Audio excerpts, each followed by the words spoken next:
He wasn't supposed to die in Mississippi. That's the simplest way to understand it. In the summer of 1955, Emmett Till was 14 years old, raised in Chicago, where the rules were different, still unfair, still dangerous in ways he understood, but not as tightly wound, not as quietly lethal as the ones waiting in the Delta. He had a quick smile, a habit of joking even when he shouldn't, and a confidence that came from not yet knowing how fragile safety could be. The trip south wasn't meant to be anything more than a visit. His mother had raised him carefully, deliberately, teaching him how to move through a world that did not always welcome him. Before he left, she warned him, Mississippi was not Chicago. Down there, she told him, the lines were older, stricter, and enforced without mercy. He needed to be smaller, quieter, careful in ways he'd never had to be before.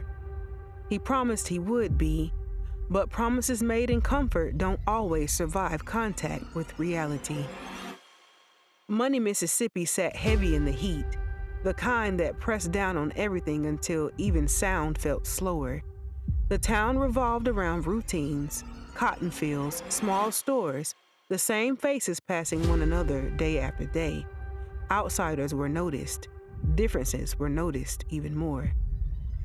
Emmett stayed with relatives, surrounded by cousins who knew the unspoken rules of the place. They carried them like instinct.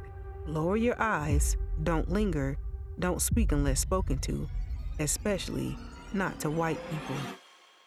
Especially not to white women.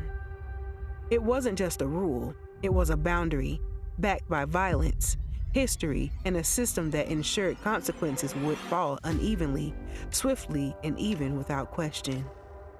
Emmett would find out quickly how different the South was, thanks to a small-town store familiar to everyone who lived there. Inside, behind the counter, was Carolyn Bryant. What happened in that moment has been argued, reshaped, and retold for decades. Some say Emmett whistled, some say he spoke. Others insisted the story was exaggerated later, twisted into something larger than what actually occurred. What is certain is, something about that brief encounter crossed the invisible line that governed the town. And in Mississippi, crossing that line didn't fade away. It lingered, spread, and it reached the wrong ears. Welcome to Behind the Yellow Tape. I'm Mimi, and here we share some of the most spine-chilling, gut-stirring, mysterious crime stories that will keep you on the edge of your seat. So if mystery and crime is your cup of tea, then you'll definitely get your fill here.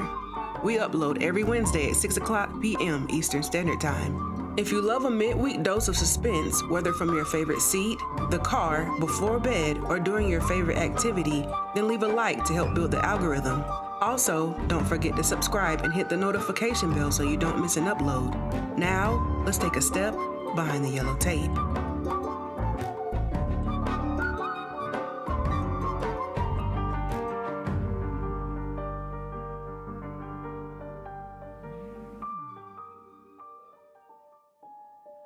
Roy Bryant, Carolyn's husband, and his half-brother J.W. Millam heard about it days later.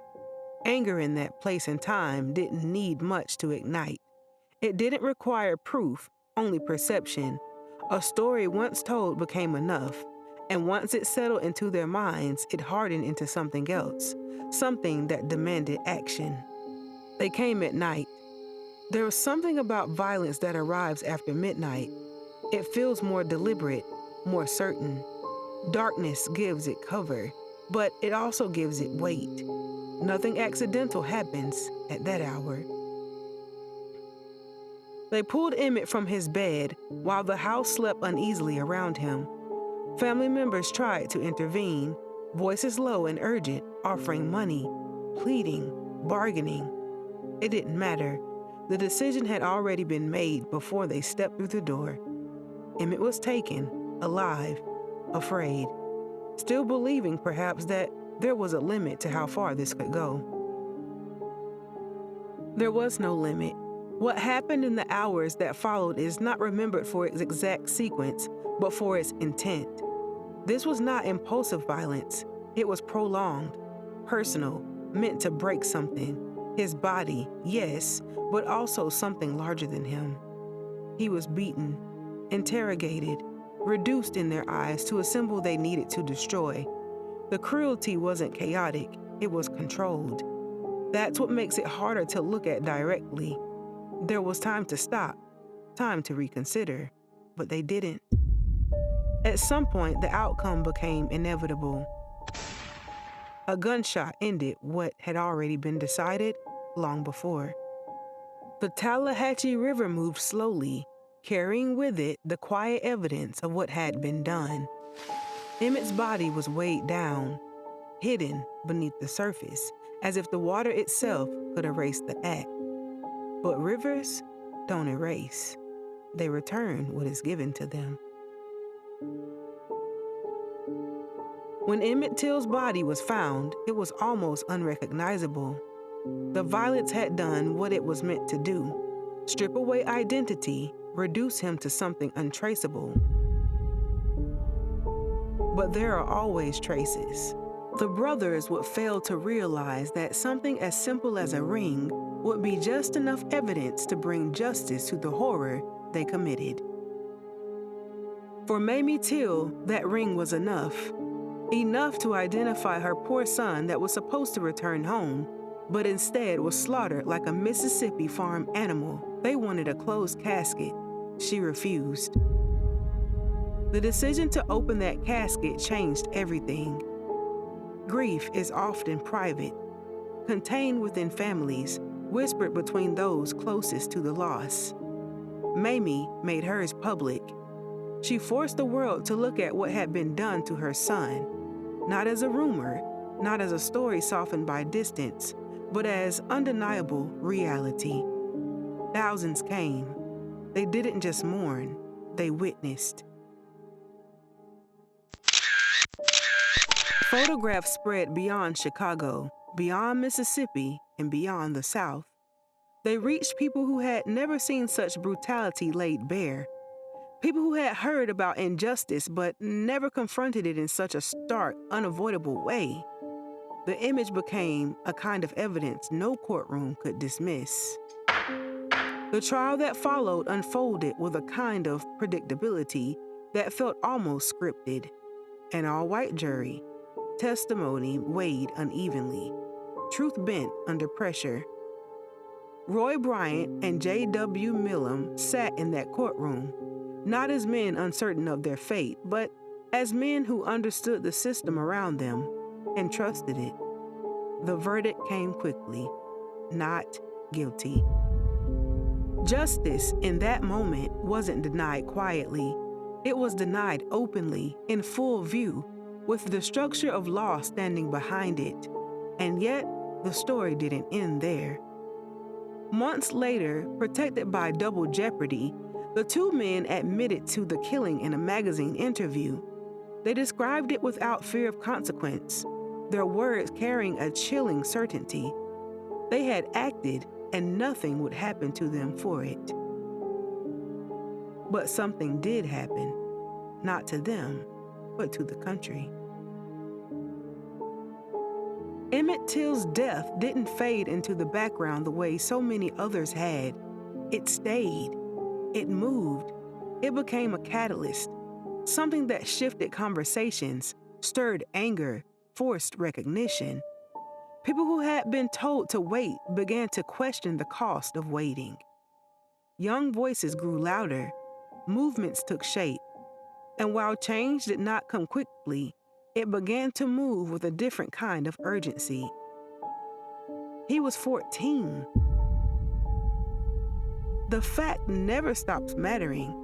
Not in the retelling, not in the memory, not in the quiet moments when the story settles and the details fade, leaving only the weight of it behind. A trip that should have ended with stories, laughter, and a return home instead became something else entirely, something permanent, something that refused to be forgotten. Years later, after the trial had ended, after the long verdict had settled into history, Carolyn Bryant spoke again. In 2007, in a quiet conversation far removed from the courtroom, the versions of events that had once justified everything began to unravel. Details that had been repeated, believed, and carried across decades were no longer held with the same certainty. Parts of it, she admitted, were not true. What had been treated as the spark, the reason for the explanation, grew uncertain, fragile under the weight of time and reconsideration. And in that uncertainty, something far more difficult took its place. Because if in the moment itself could not be trusted, then what followed could not be explained away. It meant the violence had never needed a reason at all. By then, there was nothing left to correct. The damage had already moved through families, through history, and through a nation forced to confront what it had allowed to stand. The truth, arriving late, did not change the outcome. It only stripped away the last illusion that there had ever been a justification. And that is what remains. Not just the story of Emmett Till, but the warning inside it. How easily a life can be reduced to a rumor. How quickly belief can become action.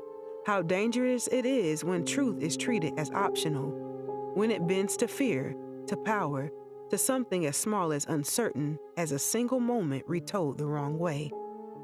Some stories ask to be remembered. This one demands to be understood. Thank you for listening, and until next Wednesday at 6 o'clock, I'm Mamie, and this has been a step behind the yellow tape.